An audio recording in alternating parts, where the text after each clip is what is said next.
വെള്ളിയാഴ്ച ദിവസം ശ്രദ്ധിച്ചു കേട്ടോ. ഇത് പുരുഷന്മാർക്ക് മാത്രമല്ല ഉമ്മമാർക്കും.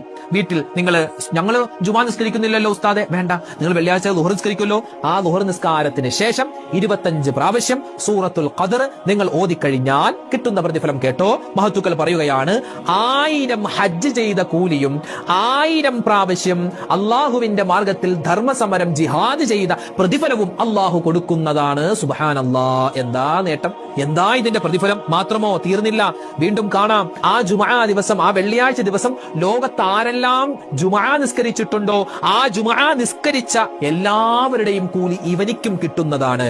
ഇനിയോ അവൻ മരിച്ചു കഴിഞ്ഞാൽ ഖബറിൽ നിന്നും എഴുന്നേൽക്കുന്ന സമയം ഈ സൂറത്ത് ഓതിക്കൊണ്ട് അവൻ എഴുന്നേൽക്കും. മഹാനായ ഇസ്രാഫീൽ എന്ന മലക്ക് സൂറെന്ന കാഹളത്തിൽ ഊതി മരണപ്പെട്ട എല്ലാവരും ഖബറിൽ നിന്നും പുറത്തേക്ക് മഹ്ശറയിലേക്ക് വരുമ്പോ ഇയാള് സൂറത്തുൽ ഖദർ ഇങ്ങനെ ഓതിക്കൊണ്ടായിരിക്കും അയാൾ മഹ്ശറയിലേക്ക് വിചാരണയ്ക്ക് വേണ്ടി പോവുക എന്ന് നമുക്ക് ഇതിന്റെ തഫ്സീറിൽ കാണാം.